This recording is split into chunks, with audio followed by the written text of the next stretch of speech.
Yo, this is Finbar here for nextlevelguitar.com, bringing you yet another inspired by lesson. And you are going to love this one because you are going to learn a rhythm and you are going to learn to lead over it. And we're going in a little bit of a different direction today. It's getting crazy. We're getting a little bit jazzy. We're going to get a little bit jazzy with this. And this is not in 4/4, like 99.9% of all other lessons. This is actually going to be in 5. So it's going to spread your mind out a little bit, spread your horizons out. But don't let that mess you up. If it seemed like a lot of stuff in the beginning there that you got to do, you'll see I'm going to break it down really easy. You're going to get this. You're going to get the rhythm. You're going to get the lead. You're going to get the timing. And you're going to have it, yo. No hay problema. All right, I'm going to kick this out to you, yo.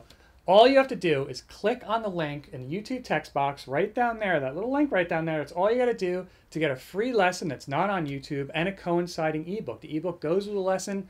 Really fantastic stuff. And it's all for free from nextlevelguitar.com. All right, so we're going to go over the rhythm part first, the rhythm that was behind the lead playing there in the beginning. First chord I'm doing is a little A minor 7th.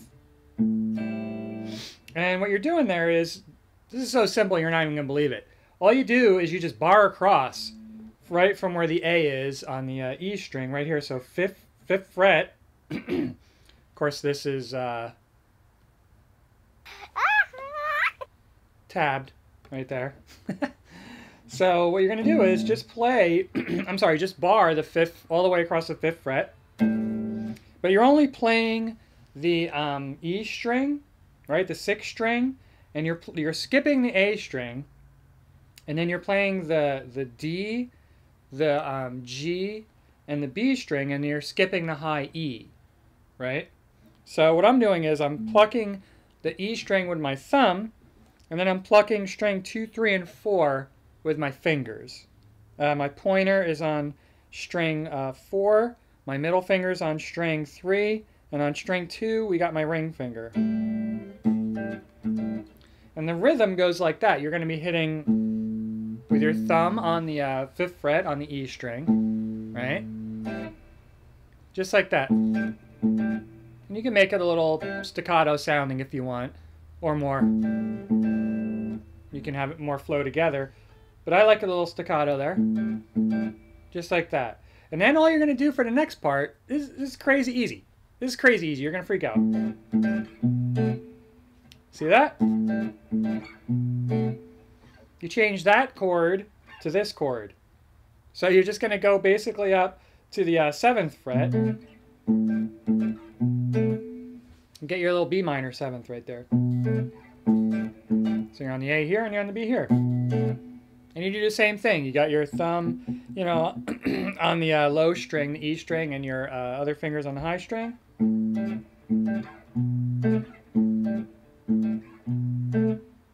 Very simple, and you can actually just do that. You can just keep going back and forth and just doing that if you want to do that in this little song here.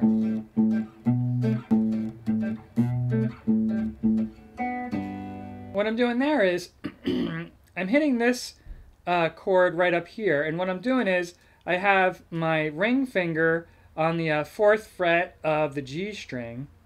Then on the 2nd string, the B string, I got my middle finger on the 3rd fret, right? And then my 1st finger is on the 2nd fret of the high E string. So it's making kind of like a B, right? Like a B minor. But I have my thumb also, actually, right here. My thumb comes around here, and I'm on the 3rd fret of the E string to get that tone right there. That's like a G major 7th, kind of, I would call that. Because you got the G right down here, 3rd fret of the E string with your thumb. So again. And what I'm doing here is really, I'm kind of hitting the higher notes first. And then I'm hitting that, the G. right? The 3rd fret of the E. So you got...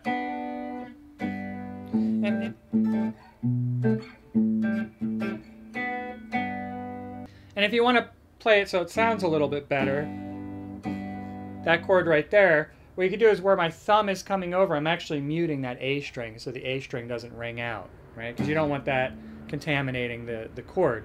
You just want to be on that 3rd fret of the E string, and my thumb kind of mutes that A string. My middle finger actually mutes the D string a little bit too right there, but you don't have to worry about all that. Just try and get the chord down. And this section, like I said, or this song really is in 5 that we're doing, right? So you're not going to be counting to 4 like you normally would be. You're counting to 5. 1, 2, 3, 4, 5. 1, 2, 3, 4, 5. And luckily this song actually starts, that right there, that first hit, starts on the 1, actually. So that's great. That's a lot easier than if it started somewhere in between. Then you'd have to be figuring out where it goes, and then, you know, well, you're in 5, what do I do?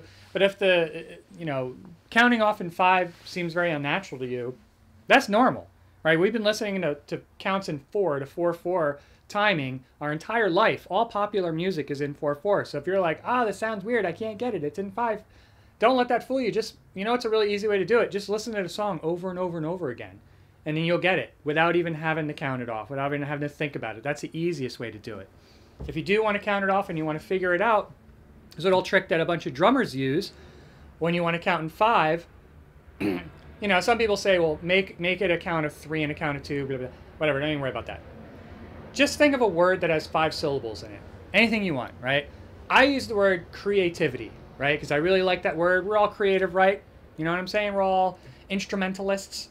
So creativity has 5. So if you keep going back to 4 in your head, 1, 2, 3, 4, 5, 1, 2, 3, 4, 2, 2, 3, 4, and you keep messing it up like that, just think of that word and you'll never mess it up. Creativity.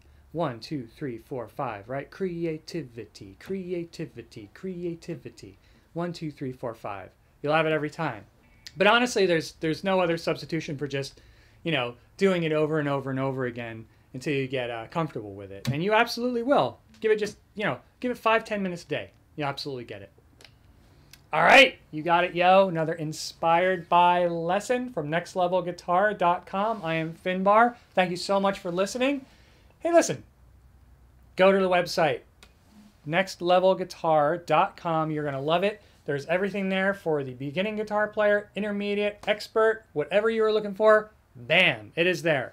Tons of videos. Right now, over 1,140 videos. Whoa! That's a lot of videos. They're all exploding up in here. Anyway, thank you so much for listening. Go to the website, nextlevelguitar.com. Have fun with that one, yo.